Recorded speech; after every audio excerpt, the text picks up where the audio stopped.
वाराणसी टकटकपुर स्थित सोनकर धर्मशाला में 14 अप्रैल को डॉ. भीमराव अंबेडकर की 134वीं जयंती का आयोजन बड़े धूमधाम से मनाया गया। इस कार्यक्रम का आयोजन सोनकर धर्मशाला में लगातार चौथी बार किया गया है। कार्यक्रम की शुरुआत 5 वर्ष से 20 वर्ष के बच्चों ने मंच पर आकर अपनी रचनाएं और कविताएं प्रस्तुत कर किया। इस अवसर पर डॉ.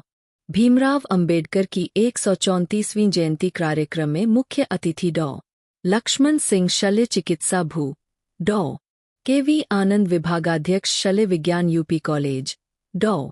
सुधा सोनकर पीडीएफ, आर.पी. सोनकर, श्याम नारायण प्रसाद, राजकुमार सोनकर अध्यक्ष सोनकर धर्मशाला और कैलाश नाथ सोनकर पूर्व विधायक उपस्थित रहे। कार्यक्रम की शुरुआत में कुमारी शुभी सोनकर द्वारा स्वागत गीत गाया गया। इसके पश्चात अशोक सोनकर जौनपुरी राष्ट्रीय गायक पूर्व सदस्य उप मंत्री संगीत नाटक अकादमी लखनऊ ने अपने बिरहा गायन से सभी दर्शकों का मनोरंजन किया। उन्होंने अपने गायन द्वारा अंधविश्वास और पाखंड से समाज को दूर रहने का संदेश दिया। मुख्य अतिथि डॉ. लक्ष्मण सिंह ने अपने उद्घोष में समाज को सही शिक्षा व दिशा देने के लिए प्रेरित किया। डॉ. के.वी. आनंद ने कहा कि समाज में सुधार के लिए शिक्षा सबसे जरूरी है एवं उसके पश्चात डॉ. सुधा सोनकर ने महिलाओं को समाज के विकास में अपनी भूमिका निभाने पर जोर दिया। Engineer RP. सोनकर ने समाज को जागरूक करते हुए डॉ. अंबेडकर के जीवन चरित्र को अपनाने पर जोर दिया। पूर्व विधायक कैलाशनाथ सोनकर ने कहा कि समाज में महिलाओं को शिक्षित करना और विकास की मुख्य धारा से जोड़ने से ही बाबा साहब का सपना पूरा होगा। उन्होंने कहा कि मेरी 3 बेटियां हैं जो पढ़ लिखकर डॉक्टर बन देश और समाज की सेवा कर रही है। इन्हीं सब मुद्दों को लेकर के हम बाबा साहब की जयंती जो है हम आयोजित करते जा रहे हैं। पिछले 3 सालों से ये चौथा साल है।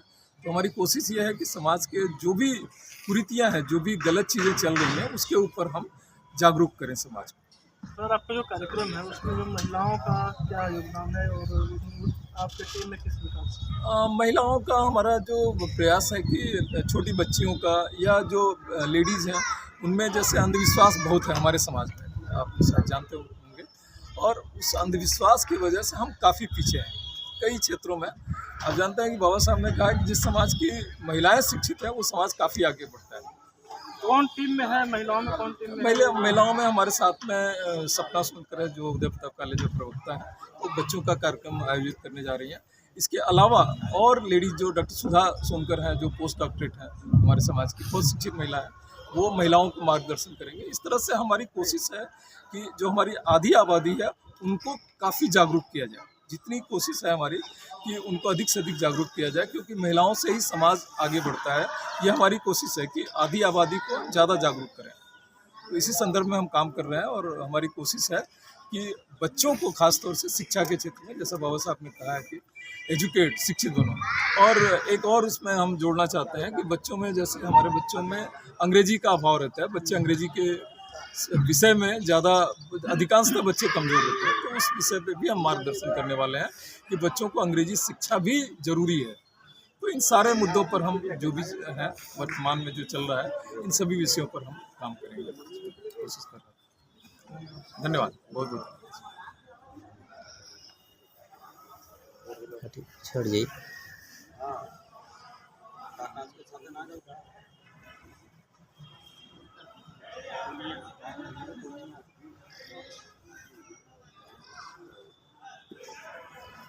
डॉक्टर सुधा, जय भीम।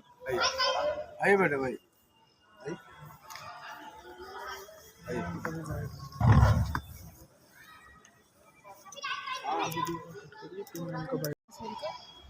पीडीएफ बनारस हिंदू यूनिवर्सिटी से किया है मैंने।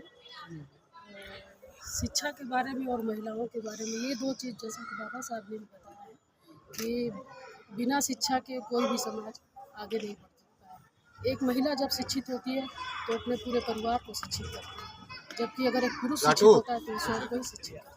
इसलिए हमें अपने परिवार की महिलाओं को शिक्षित करना बहुत ही जरूरी है। और सिर्फ शिक्षा को हमें सिर्फ साक्षर ही नहीं करना बल्कि महिलाओं को, बल्कि हमें उस शिक्षा को उनके अंदर उतारना भी है। एजुकेशन इज़ द चेंज, मतलब शिक्षा जो है वो है परिवर्तन का एक साधन है। अगर हम अपने अपने बिहेवियर को नहीं चेंज कर पाते एजुकेशन के माध्यम से, तो फिर एजुकेशन किसी प्रकार का हमारे लिए सहायक नहीं होता है। तो किस प्रकार से शिक्षा हमारे बिहेवियर को चेंज करती है और उसके माध्यम से अपने समाज, अपने परिवार को आगे बढ़ा ले जाते हैं, ये बहुत ही मायने रखता है। तो जैसा कि हमारे समाज में महिलाएं हैं, ख़ास तौर से जो एससी महिलाएं हैं और SC ST महिलाओं के बारे में ही मैं बात करना चाहूँगी। मेरा जो शोध वर्ग है वो आदिवासी महिलाओं पे है, आदिवासियों पर है। तो वहाँ पे मैंने देखा है मिर्ज़ापुर में रिसर्च वर्क करते वक्त कि किस तरह से महिलाएं जो है एजुकेशन में एकदम बिल्कुल निरक्षर है और ना ही उनके पास कोई आर्थिक संसाधन है, ना ही किसी प्रकार की उनकी सरकार की तरफ से कोई योजना है जो उनको आगे बढ़ाने में मदद कर सके। वो बिल्कुल ही निरक्षर और आर्थिक तंग है, बिल्कुल पूरी तरह से वंचित हैं और कटी हुई हैं। जब तक वो साक्षर नहीं होंगे तब तक उनको हम विकास की मुख्य धारा से जोड़ नहीं सकते। तो इसलिए शिक्षा बहुत ही ज़रूरी है हमारे समाज की महिलाओं के लिए। मैं चाहूँगी कि हमारे समाज की महिलाएं न सिर्फ एजुकेशन में BA और PG की पढ़ाई करें, बल्कि वो हायर एजुकेशन तक जाए, PhD तक जाए और पोस्ट डॉक करें और वो मतलब कि टीचिंग लाइन में आए। जब तक टीचिंग लाइन में महिलाएं नहीं आएंगी तब तक वो आगे नहीं बढ़ सकती। इसलिए मैं चाहूँगी कि महिलाएं करें, उच्च स्तर तक आए। Thank you.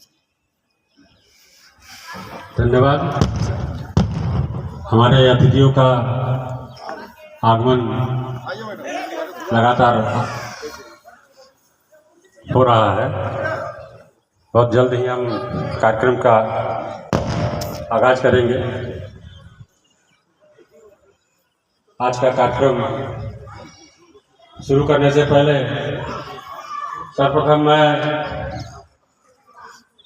आज इस प्रांगण में जो हम लोग मना रहे हैं, ये माँ बबनी देवी को नमन करते हुए श्रद्धासुमन अर्पित करता हूँ तथा भारत संविधान के शिल्पकार बाबा साहेब डॉक्टर भीमराव अम्बेडकर जी के को भी श्रद्धासुमन अर्पित करते हुए आज के कार्यक्रम की आगाज करता है।